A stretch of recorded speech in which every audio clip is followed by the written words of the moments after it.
Hello and welcome to the Voice of Intuition podcast. My name is Susan Jane and I believe that trusting your intuition is the best way to live your life with meaning and purpose.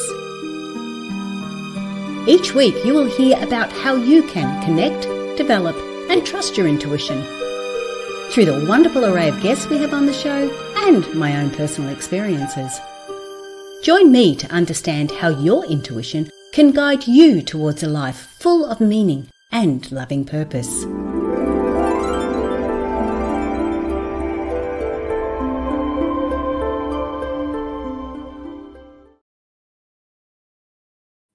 Hello and welcome to the Voice of Intuition. My name is Susan Jane and I'm your host for today. Now, today we have, in the past, we have talked about our powers, and these are the powers that we have, and these are the powers that we are going to need to use to go from the 3D realm to the 5D realm. Now, we've all talked about that and Aquarius and Pluto, but I have talked about the powers that we need to get there. Now, you'll find that back into another podcast, so have a look back at that one. The other thing, the first power that came to me was the scissor energy.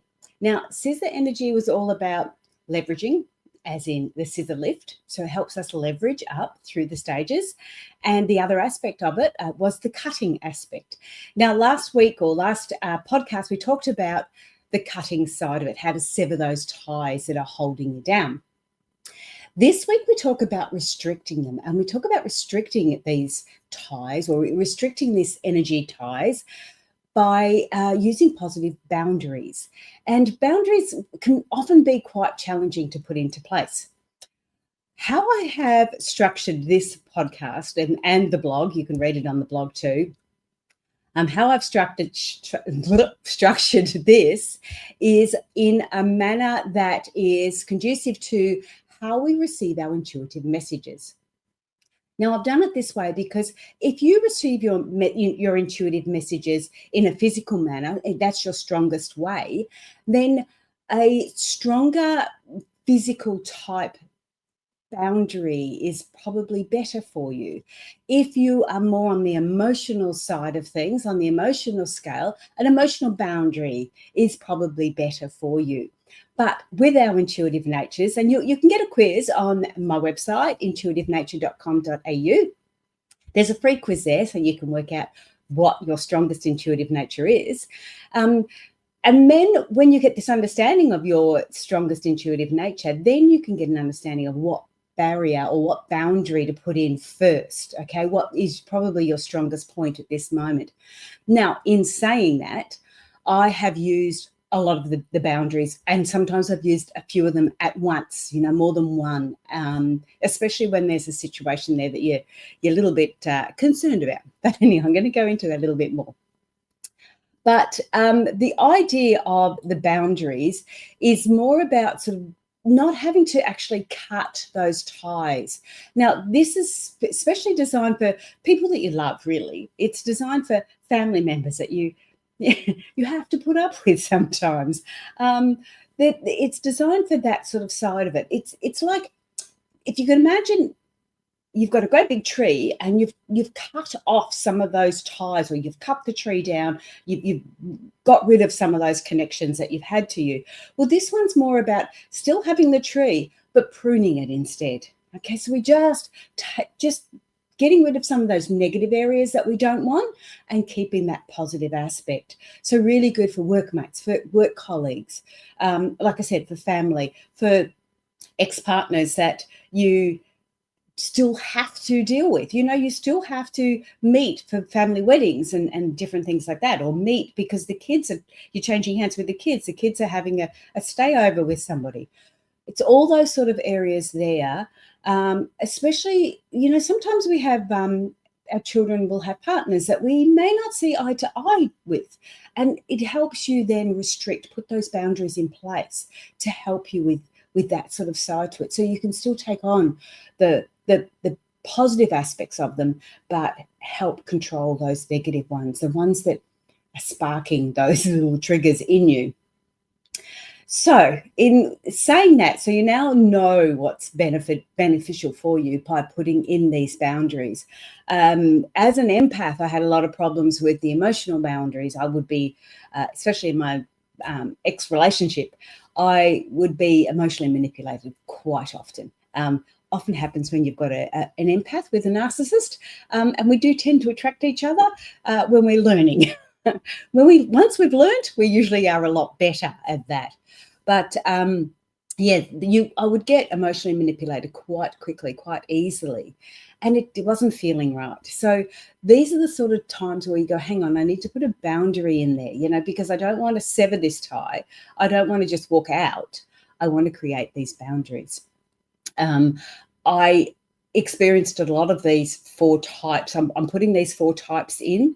I experienced a lot of these in my relationship, and I worked my way through them. So again, what is beneficial for you now, you may change as you grow, or you may find that different people or different areas or different environments, you need to use different boundaries. Okay, you need to use those different areas. Now, boundaries aren't to be confused with protection.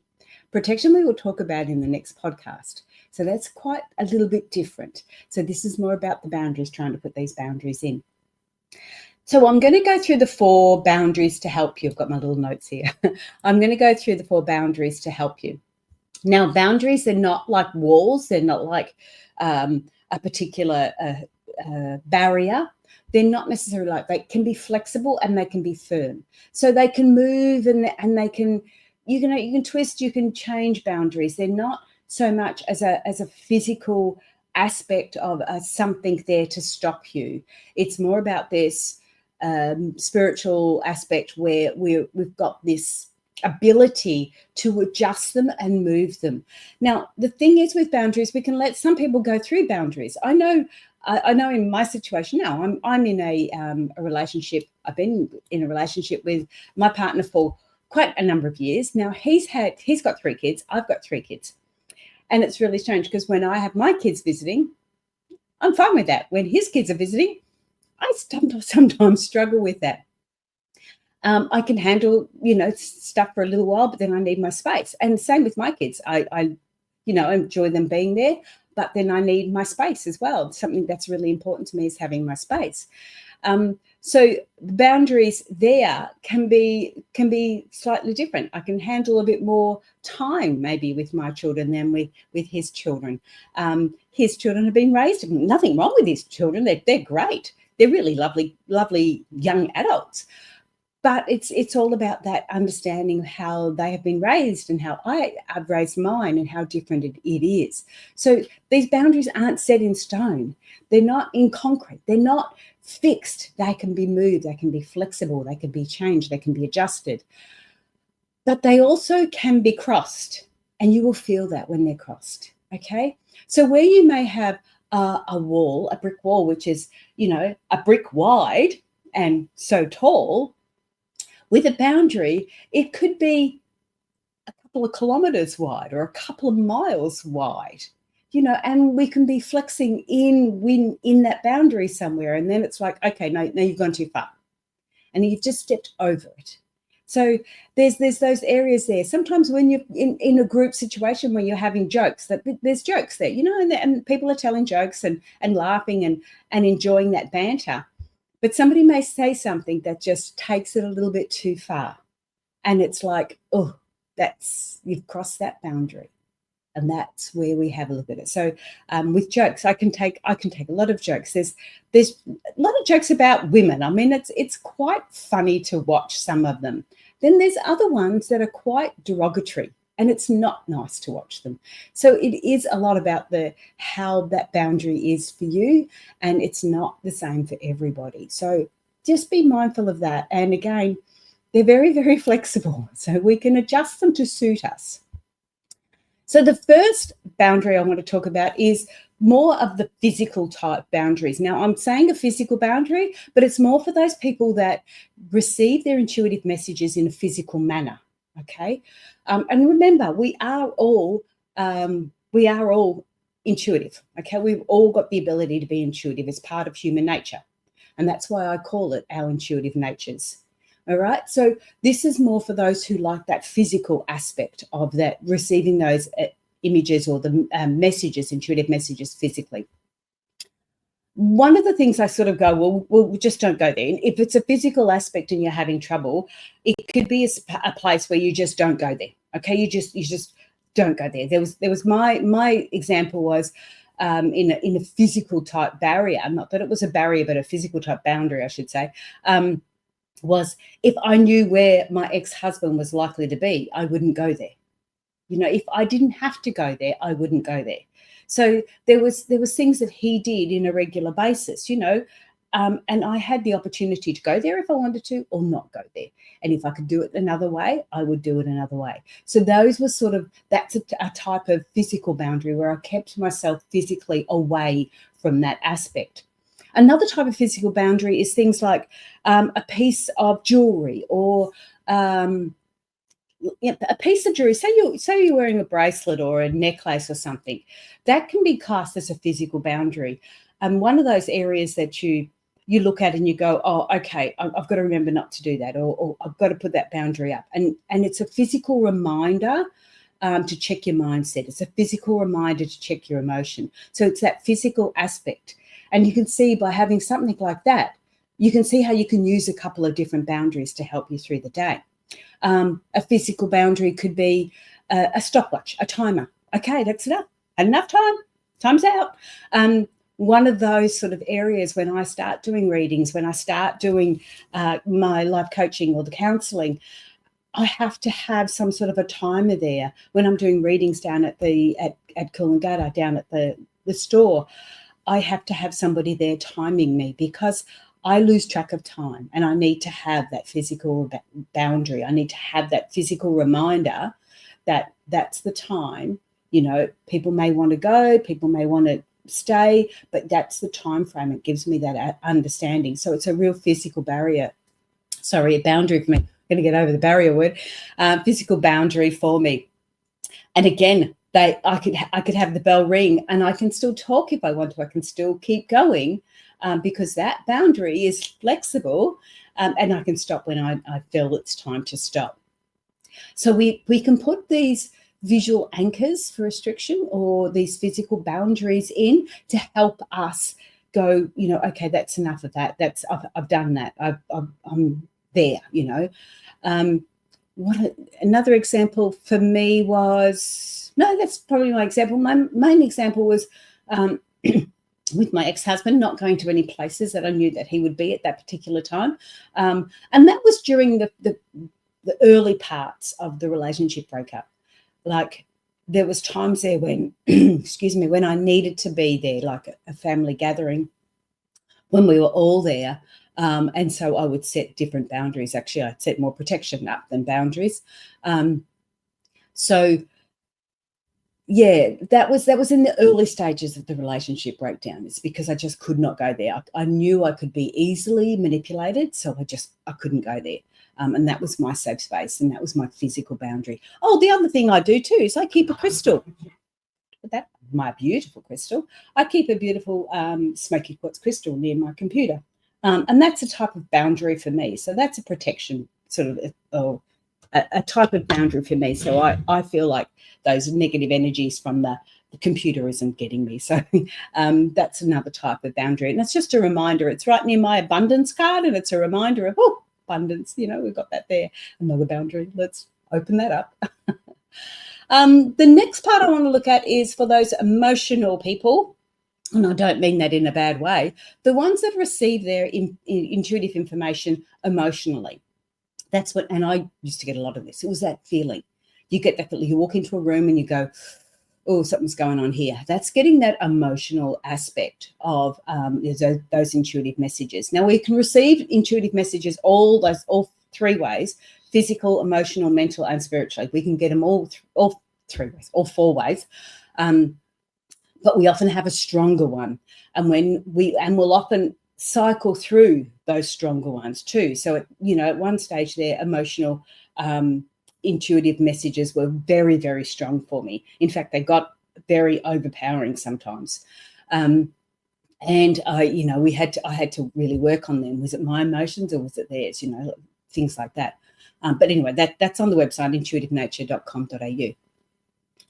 With the emotional boundaries, my first one I thought about was, it's like, just say no. Saying no was one of the hardest things I had to do. And that was part of this emotional, putting those boundaries in, saying no. Again, being an empath, people would ask me to do this. People asked me to do that. I did a lot. I was quite on the go. Was president of the Playgroup Association when the kids were young. Moved buildings. I did lots of things. I played in a band. I had my own dance school by the age of 18. There was so many things that was going on. I had such a busy life. But what the old saying is, if you want something done, ask a busy woman. And that's what was happening to me. So I was getting all these requests coming in. Can you do this? Can you do this? Will you please do this? Pick this child up. Do this, do this. It was getting too much. Now, I call this an emotional boundary because it was affecting me emotionally. I felt obligated. I felt I needed to do that because somebody's asked me. I didn't want them to not like me. Oh, here we go. I wanted to make sure, I was friends with everybody. Yep, here we go again. So it was quite an emotional aspect of me. So for me to say no was my first emotional boundary that I could put in place. Even though I said it verbally, it was still an emotional one because I had to do that from the heart. And it was pretty hard. When you want to appease everybody, it's hard to say no. So I really get that. How I started that was by not saying no directly. Okay, I weasel my way around it. I did the softer approach. Some things were, I'm not feeling up to it, or let's do it another time, or I'd make up these excuses. They were basically excuses. I didn't want to do it. The thing about that was it was working for a little while, but when you turn around and say, no, I haven't got time to do it today because I've got to do this and this and this, then they've got the opportunity. Someone's got the opportunity to come back to you and say, well, can you do it tomorrow? No, I can't do it tomorrow because I've got this, this, this, and this. Well, can you do it the next day? Can you do it on the weekend? Can you do it? And so it meant that it was all right to tell a little white lie to start with, but it meant the lies got bigger and bigger and bigger and bigger. Not good. We didn't need that. And then you do get caught out. Like, oh, I thought you said you were busy today. Yeah, I was. But so I had to start changing it, and I had to stop justifying it and saying, no, I don't want to do that. Why don't you want to do that? Because I just don't. And you don't have to justify it anymore. You don't have to justify it. Now, I can say this because I've lived through it. I went through it. Took probably 10, 15 years to do it. But you now know that there is ways you can step through this. If you can't say no, you can say, let me think about it. Give yourself some breathing space. Give yourself the ability to step back and go, do I really want to do it? Do I really need to do it? Is this something that lights me up? Do I feel obligated because I have to do this? You get the understanding of it. You get to know what it feels like. And that's why I'm calling it the no, just say no, an emotional boundary, because it is about you connecting with your emotions and being able to speak it and say it. It's like, it doesn't feel right. I don't want to do that. And being able to project that out. Again, it isn't easy. Do little steps at the time if this is your area. If you feel, and to start with, you may even go, oh, somebody asks you something, and straight away you start to get that feeling. That's your intuition kicking in, okay? As an emotional intuition kicking in. You get that feeling, not again, I don't want to do that. Straight away you know that this is not right for you. Then you have to go through the process of trying to understand that and put that forward so it becomes right.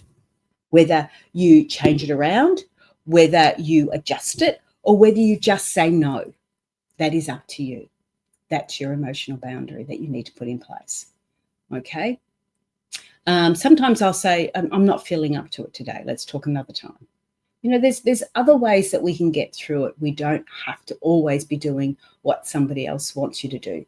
But the main thing is, and I noticed this with my partner, with his ex-partner, she would bombard him with something and blah, blah, blah, blah, blah, blah, blah, and just bombard him with stuff. And he'd just say, yes, okay, just to shut her up.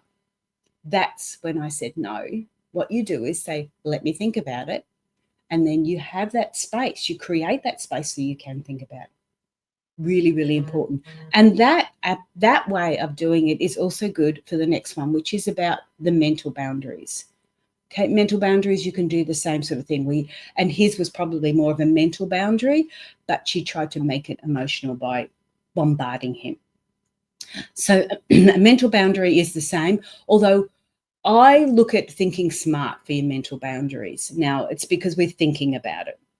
We're getting an understanding of it. We have a knowledge about it. And one of the main areas for mental boundaries is social media. Yes. Social media can really do our head in. We really need to think smart about it. Everything we consume, social media, the news, conversations, everything we consume mentally can have an effect on us. And this is where we need to start putting some boundaries in. I know I've done it before. I've been on the phone, doing the old scroll, down the rabbit scroll. And, watching these videos. And of course, as soon as I'm watching a video, and it might be, at the moment I was watching Bigfoot videos. As soon as I started watching Bigfoot videos, of course, the algorithm goes, oh, she likes that, puts more in front of you, right? And that keeps on putting it. And I was watching more and more and more, and aliens. I love the space stuff, the UFOs, and then the ghost stuff. Yeah. So, and of course, it's putting it all in front of me. So making me go further, well, not making me, but encouraging me to go further and further and stay there. And then you'd go, oh, an hour is gone, and you've been watching these videos about Bigfoot, UFOs and ghosts. And not that all of them are AI, but there's a lot of AI stuff happening out there. So a lot of it's not real. There's a lot of it that is real, but it's really hard to determine which ones are which. And what I found I was doing was just constantly watching them. And it started to create other feelings. And it was like, it started to shift my focus away. I should have had this podcast out. Well, in my views, I wanted it out last week or the week before, and I hadn't got it out. It's because I've been doing this scrolling. I've been setting my intentions the wrong way and going all over the place. So I needed to put these mental boundaries in to protect not only my head and my way of thinking, but to protect my other areas of life, that I was so focused on what was happening in this phone that I wasn't actually enjoying what was happening around me. And social media can do that. So we need to put those mental boundaries in. They can really do your head in if you're not doing that.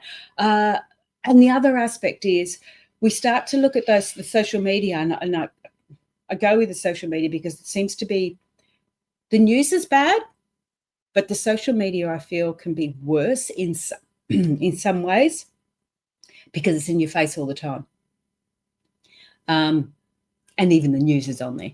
It's in your face all the time. So social media can be really challenging, especially if you start to get on the comparing areas. I've been on some groups in the social media, and they'll ask for a psychic, who's the best psychic? And I just sit there and watch all these other names come up, and I start to compare myself with them. And it's like, I'm not really a psychic. I'm an intuitive, but I'm not one of these people who can put myself out there. Yes, I can talk on a podcast because I'm basically looking at myself in the video. So I can do it on a podcast, but, to put my name out there on a social media group, I start to compare and contrast, and it's like, oh, no. And then I start getting down. It's stopping that way. Stop that scrolling, stop that. And it's not just about stopping the scroll. Start to look at some of the stuff that's more positive. So now I start to click onto, some nice affirmations, or here's some, and we start to bring in something different. So your feed is becoming a little bit more positive. That's your mental boundaries. So remember to do that. The last one I want to talk about is spiritual boundaries. Now, this is where we do start to move into our protection side, which we will talk about next week. Next week. Hey, let's try and get it out next week, at least next fortnight, latest. That's my intention. But the spiritual boundaries are a little bit harder because they are very, very unseen, and we really do need to start to connect with our intuition strongly in those intuitive ways. Now, as I said, the physical intuitive receives the message. Usually you go through the stages. So physically you receive the messages, then you start to feel them emotionally, then you start to get those mental areas, and then we go into the spiritual side of it. So when you get to the spiritual aspect, you are into that area of psychic, intuitive, clairvoyant. You're starting to really hone in on your tools of the trade. It doesn't stop you from using physical aspects. I used to always see my hands go blotchy when they're in a physical manner when somebody needed a healing. That was my sign. I knew somebody needed a healing. My hands would go all blotchy. So we still use the other areas, but once we start getting into the spiritual side of things, we start to get those downloads a lot easier and a lot clearer. I say, but it doesn't always work that way. Like everything, you have to start in the beginning, and you do start at the bottom and work your way through it, because you do start to get these intuitive messages and you think, am I going crazy? Like, was that me or was that something else? So you do get a little bit confusing. It can be a little bit daunting to start with when you're starting to get these areas coming through. But the best way to set spiritual boundaries is through visualization. So it's like visualizing different areas, and the visualization is like creating that protection. And that's why spiritual boundaries, we do go more into the protection side of things. One of the areas that I did, one of my examples that I want to bring forward very quickly, because I know I'm starting to jump into a bit of time here. One of the examples I had, we used to meet, there was a group of 4 of us that used to meet. Now, we were all very spiritual, the 4 of us, right into that side of things, and we were all in our own businesses, so we were all starting our own business. Now, I used to go there, and it used to be great. We'd exchange and we'd have these little things happening, and we'd bring things to the table, and we'd help each other, and I was really, really enjoying it. Then after about, I don't know, must have been about 6 months, energy started to change. Now, I wasn't really aware of it, but I would get in the car and I would feel really down. Like, I felt drained, I felt exhausted, I felt really down. And I'm thinking, they used to make me feel really, I used to feel really uplifted when we met. And now I've gone the complete opposite, and I was feeling really drained and really exhausted. And then there was a couple of times, like 2 weeks in a row, and I was in tears. I got into the car before. They didn't know about it. I'd get in the car and I'd be in tears. I'd be exhausted. And it was then I realized that we had a bit of an energy vampire happening there. Not that she was aware of it, but she was taking our energy without understanding that she was taking it. So I should have put some boundaries up. And I did try to put some boundaries up. I didn't understand about protection in those days. I would have just protected myself otherwise. But what I did was start to put some boundaries in place. So I went around to speak to her, and I sort of, said to her, this is how I've been feeling. And and I'm thinking that this is happening. And unfortunately, she didn't take it very well. She felt I was attacking her, and I didn't mean to have that happen, and I probably didn't do it right. I don't know. I do take on responsibility for things like that. But I tried to put these spiritual boundaries in place, and I tried to do it on a physical realm or on a mental realm, and it probably wasn't quite working. So with the physical boundaries, I probably should have been putting in more protection. Now, the difference between protection and the boundaries, I would say boundaries now are more like visualizing the house in white light, or smudging. We do the smudging. We start to do those areas there. So it could be of a physical nature, it could be of a mental nature or an emotional nature, but we're creating these boundaries for ourselves and for our families in that spiritual realm. So sometimes the golden line, or, if you're feeling a little bit unsure, putting white light into it, put white light into an area. So not all spiritual connections are positive. So if something feels a little bit off, start to burn the sage, start to put in areas, even the dream catchers and things like that. All of those have that intention of actually creating that safe space for you. So the spiritual boundaries is a little bit more challenging in that aspect. It does go into all the other areas, but we know that they're all connected anyway.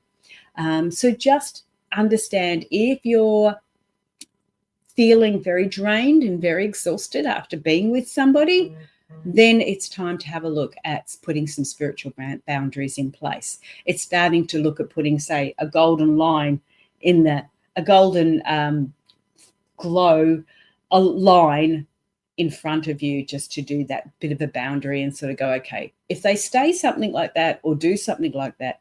Oh, I know an example. I have had readers that are so in the sky, like off with the pixies, that they're not grounded enough. Now, this is where spiritual boundaries should be coming in. One particular person that I know of, she would just go off talking about UFOs and talk about angels and stuff like that, which was fine. I don't mind talking about things like that.